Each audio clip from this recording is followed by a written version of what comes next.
Saúde e acesso. Descomplicando a saúde, ampliando acessos. Um podcast do INAF. Boa noite a todos que estão nos escutando agora.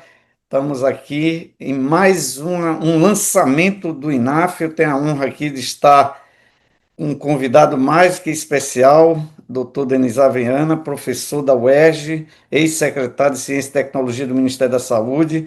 Atualmente, vem desenvolvendo um trabalho muito importante de assessoria aí ao CNJ, e a gente vai debater um tema aqui muito importante, que é o tema 1, 2, 3, 4 e o tema 6, que vai mexer, já está mexendo com acesso a medicamentos no Brasil via judicial. Eu queria, em primeiro lugar, agradecer a você mais uma vez, Denizar. Estamos no lançamento do nosso podcast Saúde e Acesso. INAF, mais uma vez, Denizar, inovando e trazendo um debate qualificado, né, e colocando a assistência farmacêutica, o acesso a medicamentos no Brasil em pauta. Então, eu tenho uma grande honra de estar inaugurando esse novo projeto do INAF, e tenho certeza que você que está nos assistindo agora vai gostar. Esse podcast vai estar em todas as nossas plataformas, né, especialmente no Spotify, no Deezer, em todos os outros meios de comunicação, aqui, especialmente no YouTube hoje. No nosso lançamento, estamos ao vivo, e você que está nos assistindo agora, vá lá, dê um like aí, aperta o sininho, marca, porque certamente a gente vai ter um início de debate aqui muito importante. Esse tema, Denisa, ele aonde eu vou, é um tema obrigatório nos debates sobre acesso a medicamentos, sobre assistência farmacêutica, sobre direito sanitário e, evidentemente, esse processo de judicialização.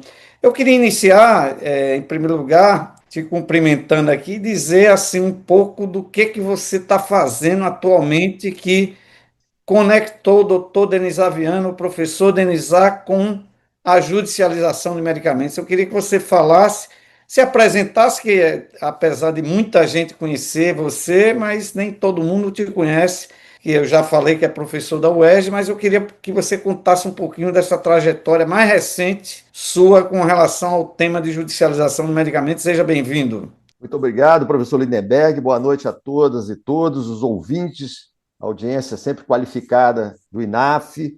Quero saudar também toda a equipe de apoio do INAF, que proporciona esse evento sempre de alta qualidade.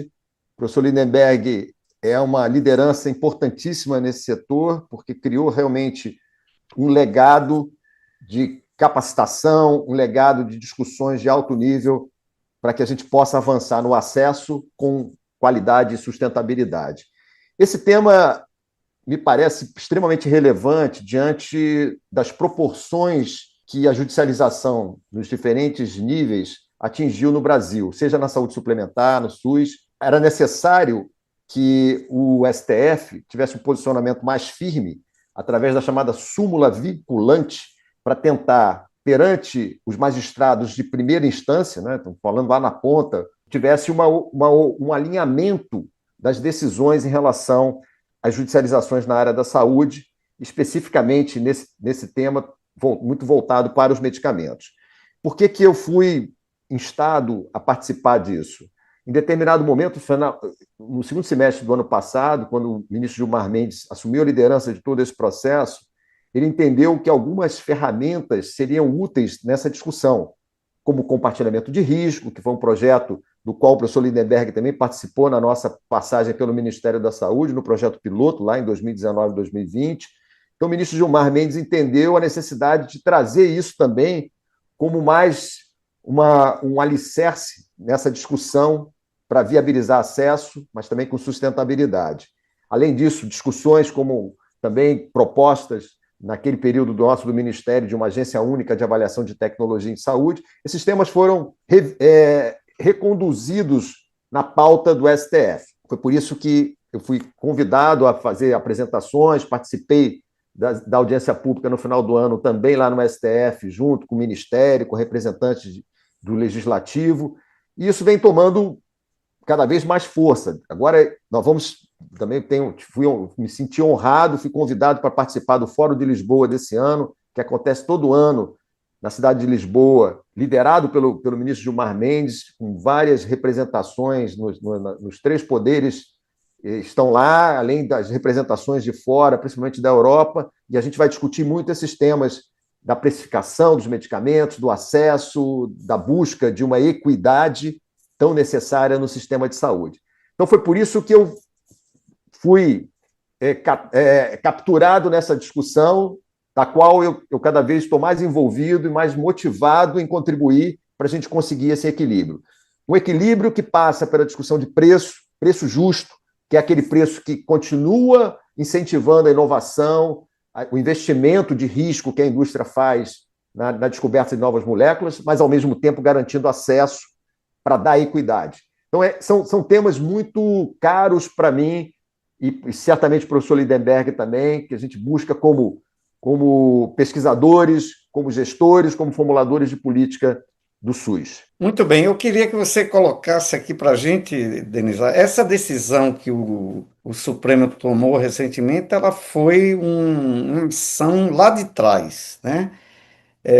E assim, eu queria que você colocasse na perspectiva do judiciário, você que teve com o Gilmar Mendes, né, com o ministro Gilmar Mendes, qual era a grande questão do judiciário com relação a essa temática e por que somente agora essa decisão veio ser tomada e novamente com ele, porque só para quem não se lembra, o ministro Gilmar Mendes foi aquele ministro que em 2009 conduziu uma grande audiência pública, né, com relação, pela primeira vez, a um debate que naquele momento era muito crucial e tinha um grande entrave de acesso naquele momento, Denisa, que você lembra bem que o protocolo clínico PCDT, que a gente conhece hoje, era uma portaria do Ministério da Saúde, né?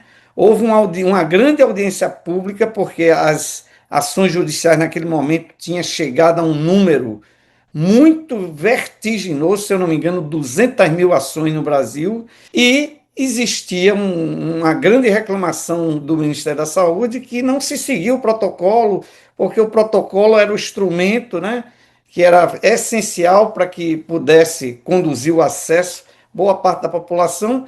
Só que eu me lembro muito bem que o ministro dizia: olha, enquanto vocês não transformarem esse protocolo em lei, ele é infraconstitucional. Eu estou trazendo esse capítulo, eu não me lembro muito bem quando iniciou digamos assim, essa tese do Supremo, né, para culminar, né, no ano passado, no início desse ano, a esse julgamento, né, e a criação dessa súmula vinculante. Eu queria que você fizesse um pouco do retrospecto para quem está nos assistindo e para quem está ouvindo esse podcast pudesse ter uma perspectiva histórica, né, já que a judicialização ela vem de longas datas. É muito bem lembrado esse marco temporal que exatamente iniciou-se do ponto de vista do envolvimento do STF, que também foi demandado a se pronunciar a partir, e coincidentemente, do ministro Gilmar Mendes, e de lá para cá, a tentativa inicial de, pelo menos, eu acho que esse talvez tenha sido o grande motivador desses processos todos que culminaram agora no final do ano passado, nessa súmula vinculante, é para organizar melhor as decisões na primeira instância. Talvez esse tenha sido... Porque o que acontece na primeira instância acaba desorganizando muito. É claro que, lembrando, judicialização é um direito do cidadão. O problema é que ele deixou de ser uma exceção para ser a regra em muitas áreas. E a gente não vai entrar aqui no mérito da discussão das causas. Claro, onde há falta de regulação, isso acaba acontecendo. Onde não há recursos suficientes, isso também acaba acontecendo, mas a gente minimamente tem que disciplinar, e esse talvez tenha sido a grande motivação. Se a gente acompanha ao longo do tempo, a judicialização, houve movimentos por parte, inclusive do CNJ, da criação dos NATJUS. Eu participei, tive a oportunidade de participar da primeira turma de formação do NATJUS lá pelo Sírio-Libanês, com verba do PROAD, antes do Ministério da Saúde ainda, era 2017, 2018, e foi importante criar esse respaldo técnico para o o juiz de primeira instância, que é aquele que recebe a demanda e muitas vezes tem que tomar uma decisão e que se coloque no lugar do juiz, sem ter o conhecimento da área de saúde necessário para definir uma decisão que muitas vezes uma pessoa que está ali em condições de extrema gravidade e ele tem que tomar a decisão. O que a gente pode destacar como avanços, que eu acho que é isso que talvez seja o grande mote dessa nossa discussão, é que o ministro Gilmar Mendes entendeu que era necessário, primeiro, definir exatamente, e eu acho que houve um empoderamento da regulação da Conitec. Quer dizer, se a Conitec diz, durante seu rito de avaliação, que uma determinada medicação vai ser coberta pelo Sistema Único de Saúde, aquilo passa a ser o parâmetro pelo qual o juiz de primeira instância deve se valer. Mas há excepcionalidades, a gente vai falar sobre essas excepcionalidades. Então, esse é o primeiro ponto que eu acho que é muito importante, Lindenberg, que ele dá uma governança para esse processo, dizer, olha, há uma regulação, nós temos que obedecer essa regulação, o juiz tem que se valer dos NATJUS para o suporte à decisão, mas há excepcionalidades. Lembrando que dentro desse rito, se vocês não se lembram, existe o chamado tema 500. O tema 500 foi antes, foi quando o medicamento nem registro na Anvisa tinha, e isso tinha que ser deliberado também pelo STF. No momento em que esse tema 6, 1, 2, 3, 4, é aquele conjunto de ações que acontecem no momento em que você tem o registro do medicamento e, muitas vezes, há um lapso temporal entre o registro na Anvisa, preço na CEMED e decisão da Conitec. Quando você lida com esse intervalo, que nós sempre nos preocupamos muito, em que deve haver uma celeridade no processo regulatório para dar uma resposta para isso, quando você fica no vácuo, isso acaba fomentando judicialização. Então, o que o ministro reconheceu? Que se houver, temos 2, 3, 4, uma decisão já da Conitec, com toda a base de conhecimento, isso deve ser respeitado na ponta. Um outro ponto importante, que também coube a essa súmula vinculante, é definir a responsabilidade do custeio, porque isso era uma outra coisa muito desorganizada. Pela própria capilaridade, o Estado acaba sendo muito mais demandado pela judicialização do que a União. E a União, sabidamente, tem muito mais recurso para custear isso. O que o ministro fez? Definiu que valores acima de 210 salários mínimos pelo PMVG, preço máximo de venda para o governo, por um tratamento anual, é sempre obrigação, 100% de financiamento da União. Entre 210, né, e 21 salários, e 14 salários mínimos, você tem uma divisão entre Estado e União. Se eu não me engano, 65% para a União e 35% para os Estados. Se você tem abaixo desse valor, isso passa a ser um financiamento puramente dos Estados. É importante isso porque, de certa forma, isso disciplinou um pouco o financiamento nas ações de judicialização. E um outro ponto importante também dessas súmulas vinculantes, definiu que, uma vez que haja um preço, um PMVG, isso vale para qualquer ação que seja judicializada para aquele medicamento. Quer dizer, se tem um menor preço que foi fruto de uma compra governamental por um ente público, um pouco, Lindenberg, comparando aquelas atas de registro de preço, né? Você define um preço que passa a ser o preço vigente para qualquer ação de judicialização para aquele medicamento. Então, esses três eixos de definição de um custeio, qual o ente da federação que vai ser responsável pelo custeio, de um preço máximo de judicialização e essa definição de que, se há uma decisão já da Conitec, isso tem que ser obedecido, e quando você tem ali um intervalo entre o registro e uma não decisão da Conitec, você tem alguns critérios que foram definidos explicitamente, inclusive cumulativos, para poder pleitear isso, como, por exemplo, apresentação de estudos que tenham maior robustez na hierarquia da evidência, apesar, e eu tenho falado isso sempre que eu participo desses fóruns, a gente não vai esperar esse tipo de nível de evidência para doenças raras, para determinados diagnósticos em oncologia que estão cada vez mais nichados. A gente vai ter que lidar com dados de mundo real, existe uma outra complexidade metodológica em cima disso. Mas a construção dessas súmulas foram feitas com a busca de melhor evidência. Quando você não tem tratamento disponível no SUS para aquela condição, quando existe, por parte daquele que está demandando, uma total incapacidade financeira de arcar com aquele tratamento, que na maioria das vezes isso é o real que acontece. Então, existem avanços numa determinação de regras e condições de excepcionalidade. O que é importante é que a gente tem que encontrar um meio termo nisso aí.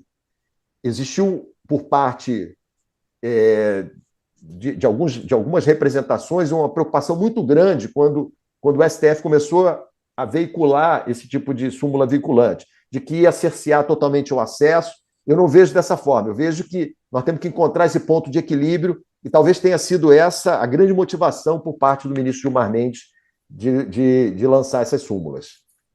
Bom, tem uma série de perguntas, vocês que estão nos assistindo, fiquem despreocupados, a gente vai endereçar em bloco essas perguntas, mas eu queria começar, Denise, há uma preocupação muito grande com a demora das decisões, né? E a gente sabe que isso é um problema no setor público, né? Também no setor privado, mas especialmente no setor público.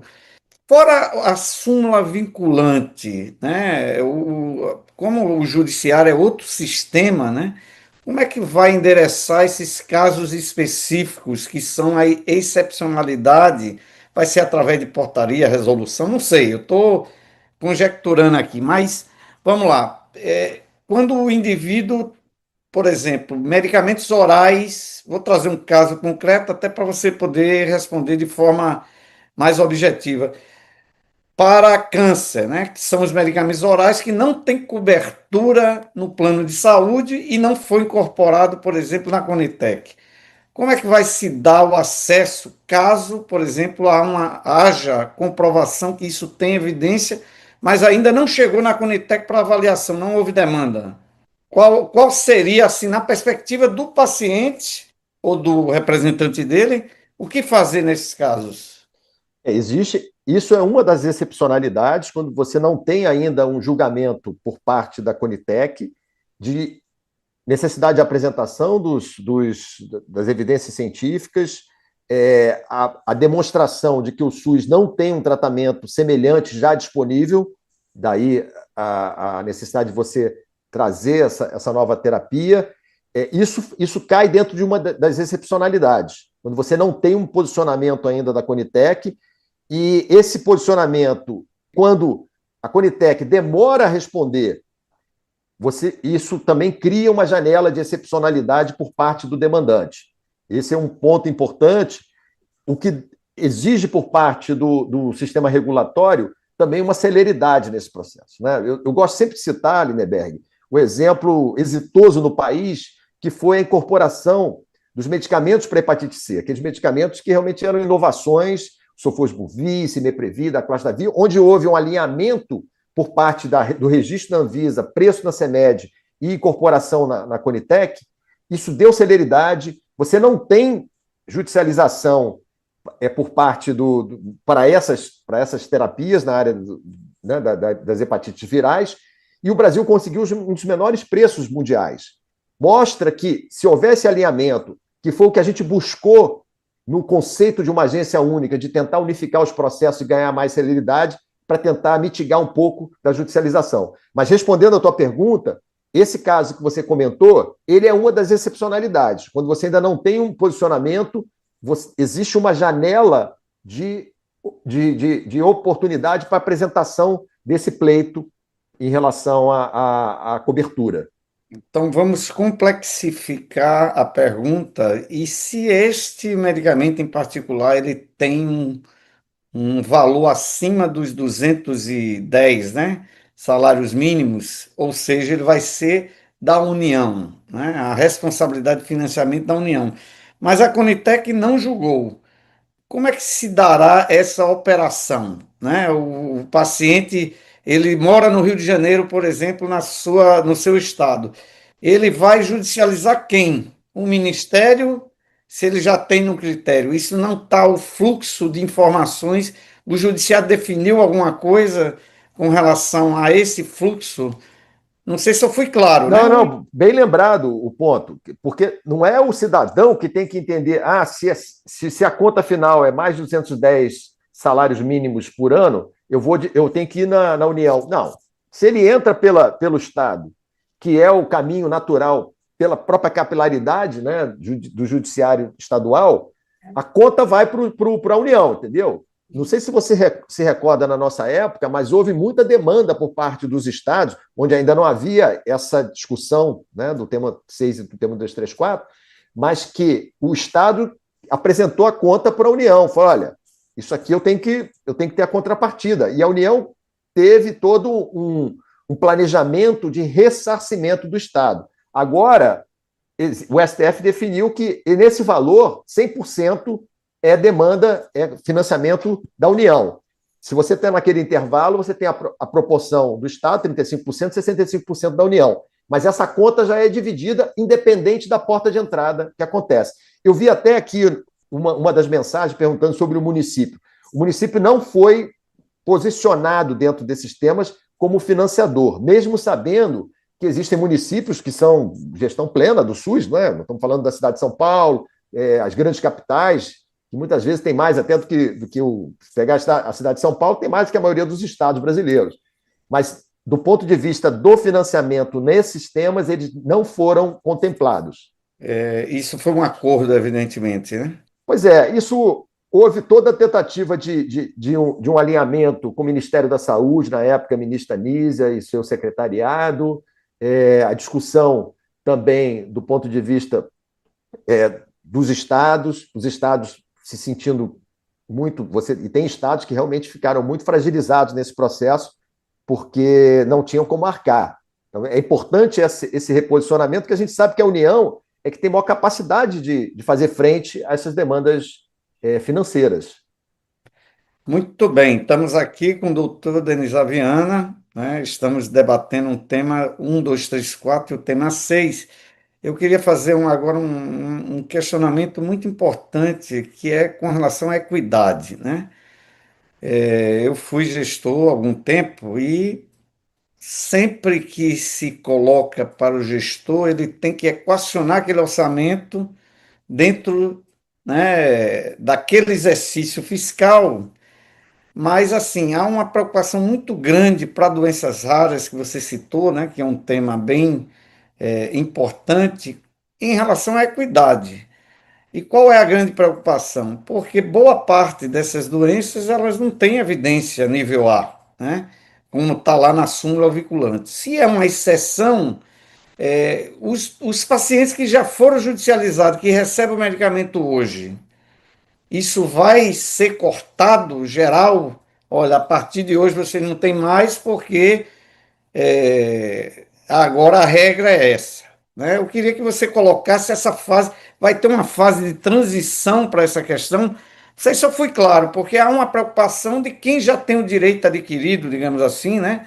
Que já conquistou uma ação, o juiz vai poder voltar atrás, né? Há um grande questionamento com relação ao receio, ao medo daqueles pacientes que já têm acesso e a partir do momento aí, essa é uma situação. A outra a partir de agora, não foi demandado na Conitec, mas o indivíduo tem ação. Isso vai ser mexido ou vai continuar como está? E a segunda situação, uma vez que a Conitec julga aquela tecnologia por demanda interna, né? E ela diz que não tem evidência, não tem, está fora do limiar de custo-efetividade, como ficará especialmente a questão da equidade para doenças raras, né? Porque a gente sabe que existem algumas tecnologias que ela não tem aquela evidência robusta, mas que há digamos assim,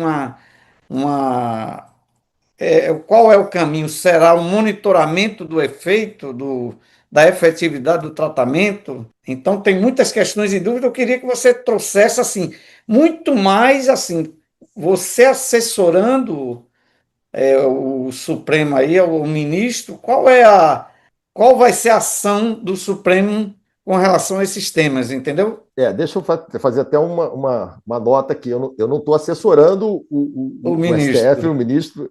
ministro. Me solicitaram uma ajuda na discussão do compartilhamento de risco, da agência única.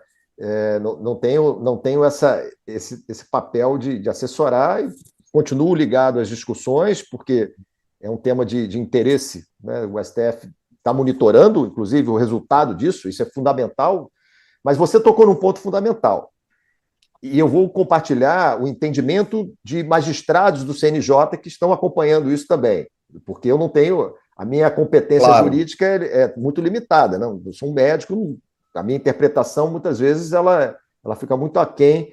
Há o entendimento de que o direito adquirido é o direito adquirido. Se o paciente já foi, antes desse processo, submetido ao processo de avaliação por parte do juiz, de uma liminar, e recebeu esse direito, esse é o direito dele, até porque o tratamento está em curso, ou pode ter sido já uma terapia gênica, que a gente sabe que muitas vezes é uma dose única, mas o fato já tá consumado.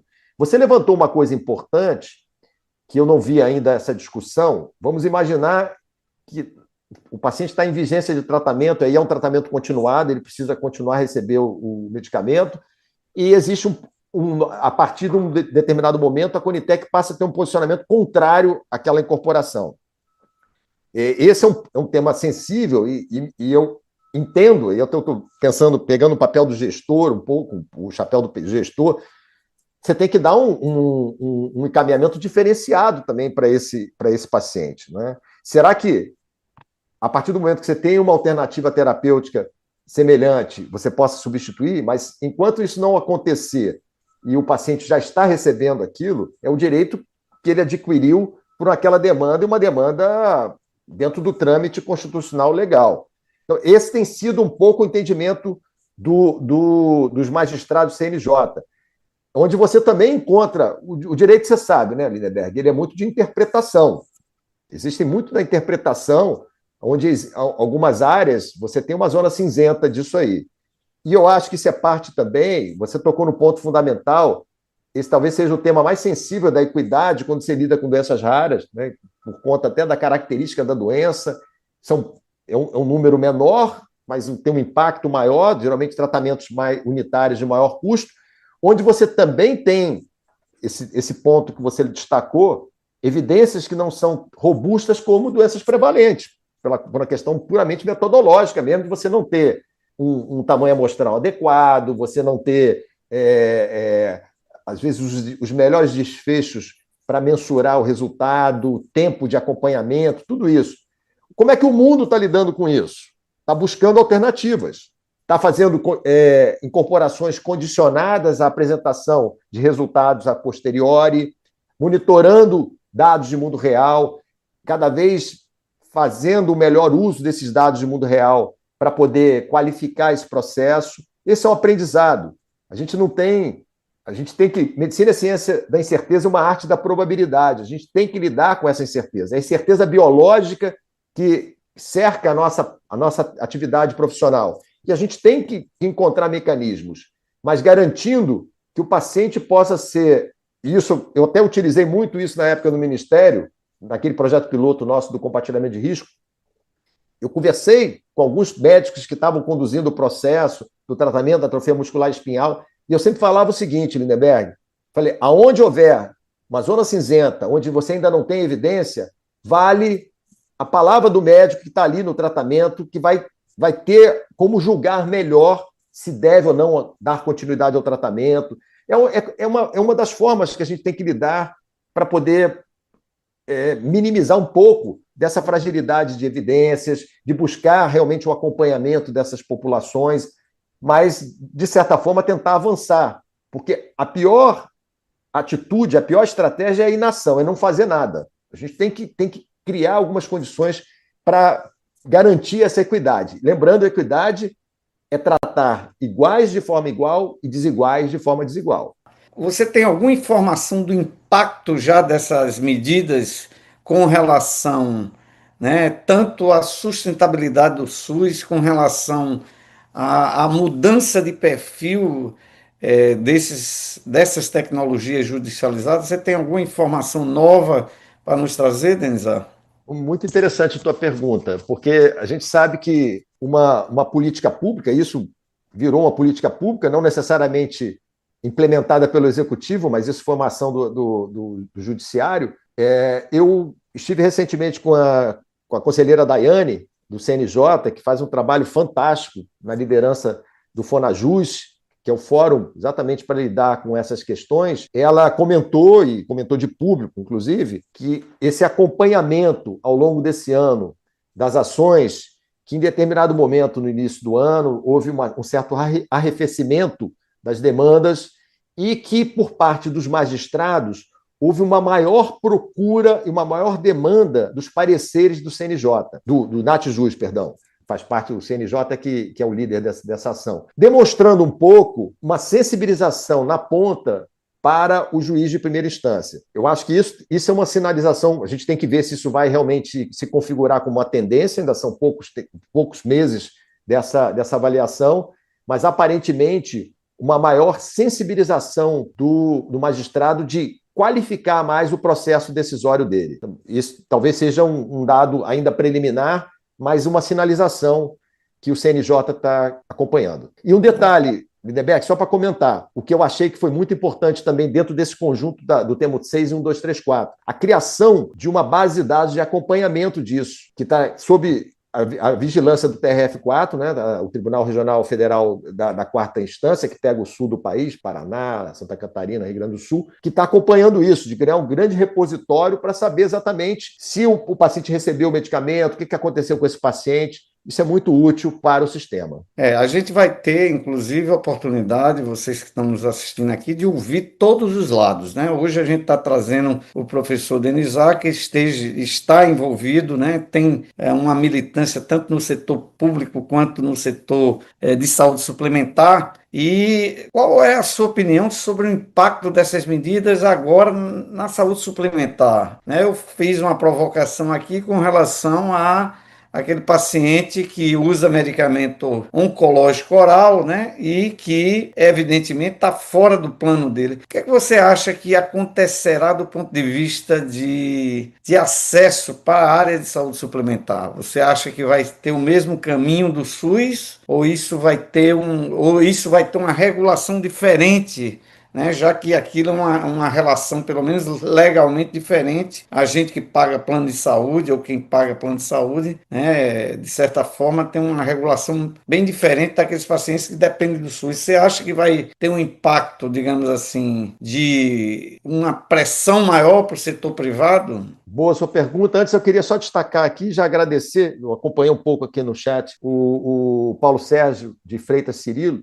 que deu uma nota importantíssima aqui para a gente, né? Posicionando esse valor de 7 a 210 salários mínimos. É exatamente essa instância onde você tem a contrapartida Estado e município, e de 7 para baixo, 7 salários mínimos é 100% financiamento dos estados. Então, é interessante, quem tiver a oportunidade, veja aqui essa nota.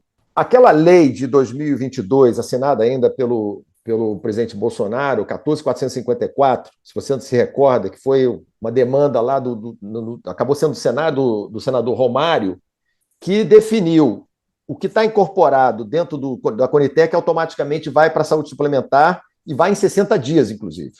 Quer dizer, um prazo até menor do que o prazo regulamentar do SUS. Existe, claro, não tem como você desconectar isso. A saúde suplementar, ela também está sofrendo a pressão para a incorporação. É claro que é um cenário diferente, de financiamento diferente, a gente sabe disso, o gasto per capita na saúde suplementar é 3 vezes maior, 3, 4 vezes maior do que o SUS, mas existe cada vez mais, Lindeberg, os vasos são comunicantes, e há essa percepção de que, e essa é uma discussão, inclusive, que a gente tem avançado, como lidar com a complementariedade do público e do privado. Será que em algumas situações você poderia ter uma fila única, não é? Exemplo da lista do transplante, onde você teria para doenças raras, poderia ser até um piloto com doenças raras, a demanda é para o privado será o responsável pelo ressarcimento.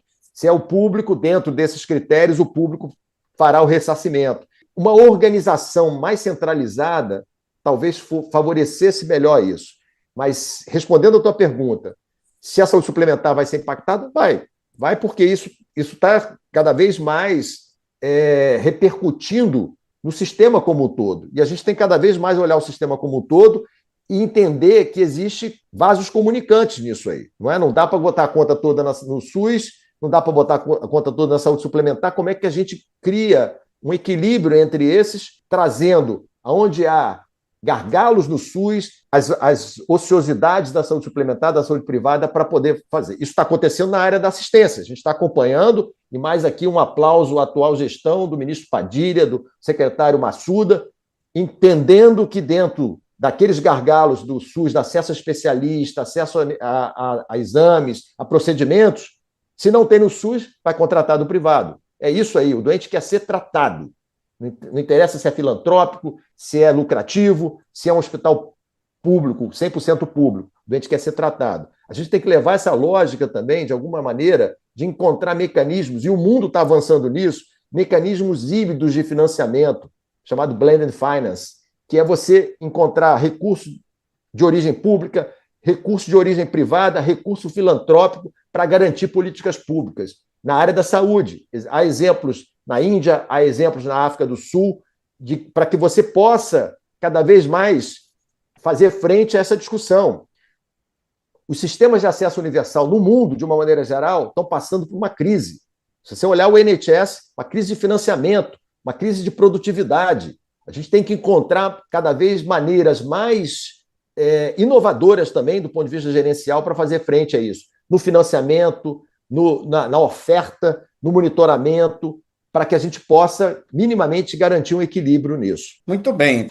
Eu queria agora voltar a esse tema da equidade, Denisa, porque ele é um tema que preocupa muito a assimetria de informação. Você estuda economia, né? Uma das questões fundamentais é quem tem informação, quem tem o poder financeiro, ele tem muito mais acesso do que aquelas pessoas que não têm. E aí você vê esses tratamentos que são passíveis de judicialização, porque nem o paciente tem condições de pagar, nem tampouco o hospital, nem tampouco a clínica, nem tampouco o município, muitas vezes. E, assim, o que é que o doente vai fazer? O que é que o paciente que está espalhado aí pelo Brasil, o que é que você acha que...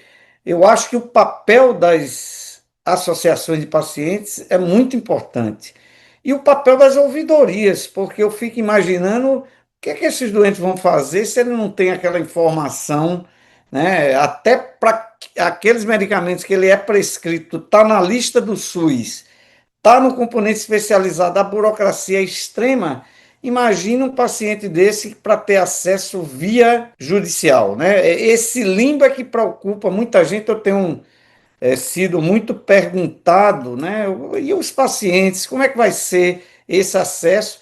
Eu acabei de citar um exemplo aqui, se é da União, como é que o doente vai ter acesso a isso? Que caminhos o judiciário está preocupado com isso? Ou onde você discute nesses fóruns de discussões, qual é o caminho que o doente tem que seguir aí, caso, né, ele tenha uma doença que o médico prescreva um medicamento que entende que é importante para ele, e caso seja uma doença rara, ou seja algo, mas que você vê isso lá no privado, né? Você vê que o doente do privado tem direito, mas a isso ainda não foi incorporado no SUS. O doente do SUS vai fazer o quê? Isso é uma provocação, evidentemente. Eu quero ouvir um pouco da sua experiência, o que é que a gente deve, né, fomentar de debate, até para poder direcionar, né, boa parte desses pacientes que são muitas vezes desinformados, que não têm a informação e nem têm o recurso financeiro para poder fazer jus ao seu direito. Lindenberg, você já destacou aí o papel importantíssimo das organizações de pacientes. São essas organizações que vão poder fazer essa jornada do paciente em termos dos seus direitos, de como buscar esse tipo de tratamento quando ele cai dentro daquelas excepcionalidades. E eu não teria muito essa preocupação que você falar, ele não tem que fazer a conta de são 210, mais de 210 salários mínimos, tem que ser a instância da União. Não, esse fluxo de dinheiro, e você conhece bem isso, ele se dá em relação à União, Estados e municípios. Você tem os fundos. Toda transação é fundo a fundo. Você tem o Fundo Nacional de Saúde, que repassa recurso para o Fundo Estadual de Saúde, que passa recurso para o Fundo Municipal de Saúde. Esses vasos comunicantes já existem exatamente para você ter suprir. E lembrem, a gente não está falando só, quando fala de transferência fundo a fundo, fica sempre na cabeça, é aquilo que já está pactuado, mas você tem recurso que é recurso de ressarcimento ao SUS por parte dos planos de saúde, aquilo transita também no fundo a fundo. Então, você tem caminhos para você fazer esse fluxo de recursos entre estados e a União. Então, não seria uma preocupação, eu não vejo uma preocupação por parte de que o paciente é que tem que reconhecer quem vai ser o ente federativo que vai fazer o financiamento. Isso não tem que ser a preocupação do paciente. O paciente, no momento em que ele solicitou aquela demanda, os entes federativos é que vão se organizar para ter aquele ressarcimento. Muito bem, vamos chegar aqui para o final. Eu vou fazer algumas perguntas para você, Denisa, do público aqui em geral. Algumas você já respondeu, mas eu vou juntar algumas. Por exemplo, como as secretarias estaduais de saúde têm se organizado para atender os pacientes oncológicos diante dessa nova realidade jurídica? E aí eu complementaria o Ministério da Saúde. Houve uma mudança na legislação, você acompanhou aí, né? A nova lei de combate ao câncer, de controle e combate ao câncer. O Ministério vem mudando a forma de organização no seu organograma. O que é que você acha com relação ao papel não só do Ministério da Saúde, mas também das secretarias, em particular para o tratamento do câncer? Lindenberg, eu acho que a atual gestão, e em particular o secretário Massuda, está muito sensível em relação a isso. Ele sabe das dificuldades em relação ao financiamento. Historicamente, o modelo de financiamento de APAC-ONCO na oncologia, que a partir de um determinado momento, é sempre aquela nossa discussão, né? Ele foi idealizado nos anos 90, diante de um cenário onde o peso do tratamento, do medicamento, ele não tinha a pujança que existe hoje, e é fato. Então, essa recomposição ela está sendo prevista por parte do Ministério de encontrar um outro caminho de remuneração, de modelo de remuneração, para que possa avançar nesse grande gargalo. É claro que a gente tem uma discussão muito grande em relação ao financiamento do SUS. Então, o financiamento ainda, se a gente olhar o percentual do Produto Interno Bruto brasileiro, apesar de que houve avanços em relação ao orçamento da União, né? Se você se lembrar, de 2023, houve a PEC da transição, botaram mais 23 bilhões de reais no orçamento do Ministério da Saúde. O Ministério vem batendo ali a questão do novo arcabouço fiscal, de 15% da receita corrente líquida. A cada ano, isso vem dando um pouco mais de recurso para a União.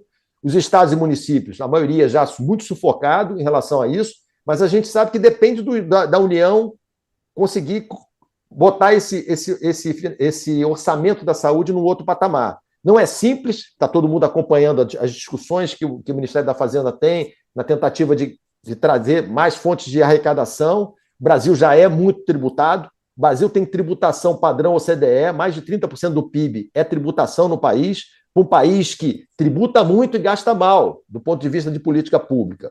Não é exemplo da saúde. Então, a gente tem questões estruturais muito sérias. A gente não tem dinheiro ainda para poder fazer frente a isso. Eu acho que essa é uma discussão que o povo, que a sociedade, de uma maneira geral, tem que ter, de começar, pelo menos, a definir quais são as prioridades de curto prazo, o que a gente tem que tratar. A gente teve essa discussão no Ministério. Quando a gente assumiu e viu que na área do câncer, melanoma metastático, era tratado com dacarbazina, estava dando água com açúcar para o paciente, enquanto você tinha imunoterapia na saúde suplementar. A gente tinha que buscar isso. E houve uma dificuldade, pelo modelo de financiamento, de poder trazer aquela tecnologia naquele momento. Então, nós temos que entender, o Ministério está fazendo um caminho de busca, e eu estou citando exatamente muito desse trabalho que o secretário Massuda vem fazendo lá, de encontrar as modalidades certas de você melhorar o modelo de financiamento porque a gente já viu que se esgotou. O modelo do APAC-ONCO é um modelo que você não consegue colocar o medicamento diante do peso que ele tem hoje dentro de todo o contexto de custeio do tratamento do câncer. Muito bem, eu concordo plenamente com você. Tenho algumas perguntas que são assim muito importantes do ponto de vista de monitoramento dessas ações. Eu já tenho ouvido falar de alguns estados que têm reduzido drasticamente as ações judiciais, assim, não o número, mas assim a tendência, há uma tendência de queda. E uma coisa importante é esse painel. Esse painel vai servir para quê mesmo, Denizar? Você poderia explicar? Isso é para monitorar o impacto dessas ações? Vai ter que dados lá, dados do prescritor, dados do advogado, dados do paciente. E como fica esse banco de dados e a LGPD, né, a Lei de Proteção de Dados, que é uma preocupação também, mas assim, esse banco de dados será livre acesso, só pode ter acesso quem é do sistema judiciário e o próprio paciente ele pode acompanhar essa demanda. Eu não tenho essas informações todas, eu demandei até algumas questões para alguns magistrados do CNJ, que são do TRF4, que está com a governança desse processo. Primeiro, eu acho que é um caminho importante da gente documentar isso, ter esse repositório. Me pareceu que a grande audiência desse repositório, Lindeberg, é o próprio magistrado, para que ele possa lançar a mão de um registro de algo que está se repetindo, que ele possa ter uma documentação. Então, eu não tenho assim, um nível de detalhamento dos microdados, não sei te informar isso também ainda não está disponível. Eu acho que eles já estavam com um projeto já na fase beta de lançamento para poder, mas eu particularmente não tenho essas informações. Acho que, pelo que eu ouvi das discussões, a proposta é ter esse repositório de acompanhamento de resultados clínicos, de desfechos clínicos, na medida do possível, para que possa reforçar a ação de uma liminar que foi concedida, ou, em contrapartida, levantar algumas questões importantes, que é claro que, aparentemente, não é um ambiente de pesquisa. Então, a gente tem sempre aquelas preocupações dos dados de mundo real. Como é que você vai fazer comparações? Se você não tem randomização, tem uma série de questões que vão ser levantadas. Mas eu não tenho essas informações que você demandou com esse grau de granularidade. A gente vai trazer o CONAS aqui, vai tentar trazer o CONAS, Temos feito vários debates, aproveitando aqui a todos que estão nos ouvindo agora, que são os congressos regionais de assistência farmacêutica, onde esse debate ele é fundamental e a gente vem estabelecido. O que eu vi no último debate, houve uma representante do CONAS em Brasília, o Sinfar Centro-Oeste, que a gente houve uma discussão, é que isso está bastante avançado, há uma participação direta dos estados através do CONAS, do Ministério da Saúde, e que é exatamente para isso, para você ter um grande banco de dados que reforce e dê subsídios ao judiciário para que ele possa tomar as decisões com relação às liminares de conceder ou não, baseado no que está sendo alimentado por esse banco de dados. A gente vai trazer, evidentemente, esse é o nosso primeiro episódio da primeira temporada do podcast Saúde e Acesso, e a primeira temporada é exatamente o tema 1, 2, 3, 4 e o tema 6, e a gente vai fazer 6 episódios a 10 episódios aproximadamente com esse tema, e vamos trazer aqui associações de pacientes, ouvir todos os lados, Denizar, para que a gente possa disponibilizar esse material, inclusive, né, para disseminar o maior número de pessoas essa informação tão importante que é exatamente o acesso.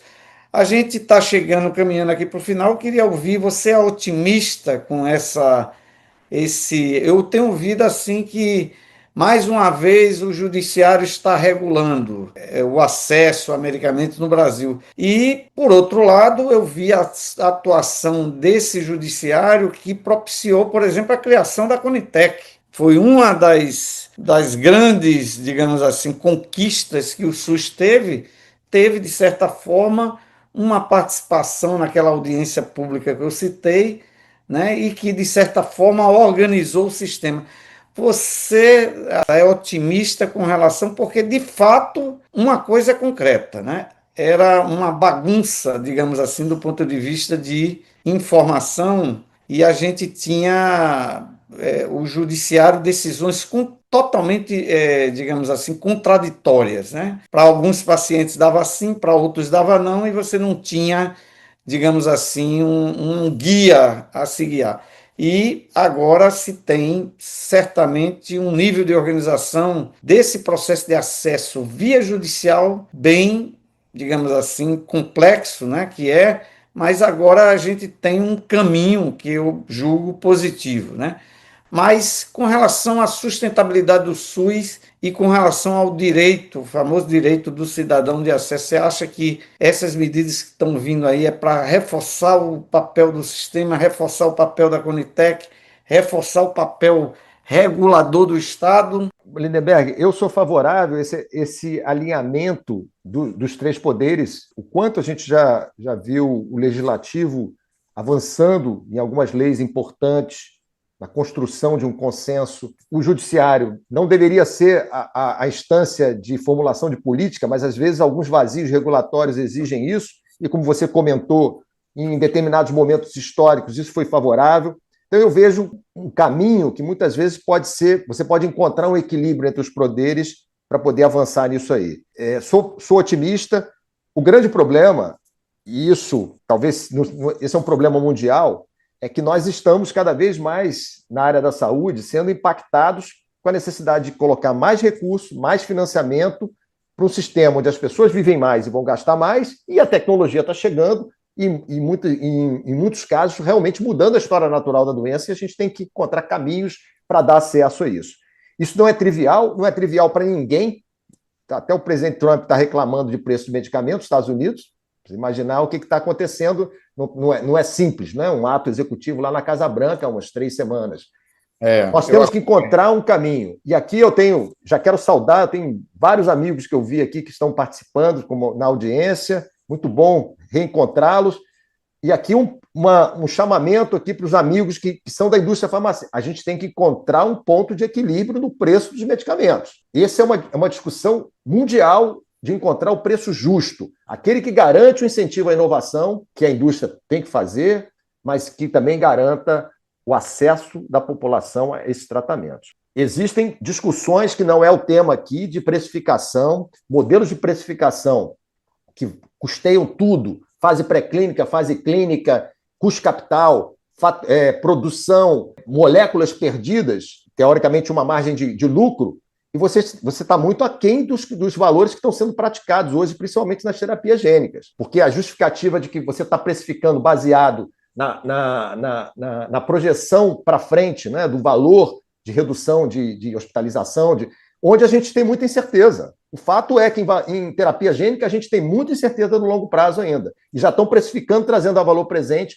para pagar agora. Essa é uma discussão que a sociedade tem que ter. Não é trivial. Os preços hoje, o último que nós participamos, e foi durante esse período lá, da chegada do Elevite, que chegou a 17 milhões de reais, o inicial, agora na CEMED foi precificado o preço CEMED a 13 milhões. E é a realidade. A gente tem que discutir isso. Temos que discutir com maturidade como é que a sociedade vai encontrar esse equilíbrio. Muito bem. Chegando ao final, eu queria agradecer a você, Denizar, agradecer a todos os gestores. Você tem uma audiência qualificada, né, de pessoas da indústria, de pessoas profissionais de saúde, especialmente a todos os gestores que estão acompanhando aqui esse debate. É o primeiro, a gente vai trazer muita gente aqui para fazer esse debate com diferentes olhares, né, diferentes perspectivas. Vamos trazer aqui o governo nas suas 3 instâncias, nos seus 3 níveis. Vamos trazer o CONAS, o CONASEMES, vamos trazer, evidentemente, o Ministério da Saúde, mas, sobretudo, vamos trazer pessoas que fazem o SUS o dia a dia e fazem o acesso no dia a dia. Então, certamente, a gente vai ter um material muito rico até o final. Convido a vocês a participar do nosso podcast, de assinar e convidar todos para o Fórum Brasileiro de Assistência Farmacêutica, que vai ser em setembro, de 15 a 18 de setembro, Denisa. Você é nosso convidado de sempre, onde a gente tem como tema central exatamente isso: inovação, acesso e sustentabilidade da assistência farmacêutica. Esse podcast é produto, né, do que nós estamos chamando de FAF Connect, uma conexão a nível de Brasil com diversos eventos. A gente vai fazer 16 eventos esse ano, 10 eventos locais, 4 regionais, já fizemos 2, o Sinfar Norte e Nordeste, o Sinfar Centro-Oeste. Estaremos daqui a um mês e meio, Denise, em São Paulo, também com esse tema de 1, 2, 3, 4 e o tema 6, e especialmente equidade e sustentabilidade, que vai ser um tema muito debatido no FAF desse ano. Convido a todos vocês. Eu agradeço a você, Denise, e iniciamos com chave de ouro, com pé direito. Se Deus quiser, até a próxima. Um abraço. Saúde e acesso. Descomplicando a saúde, ampliando acessos. Um podcast do INAF.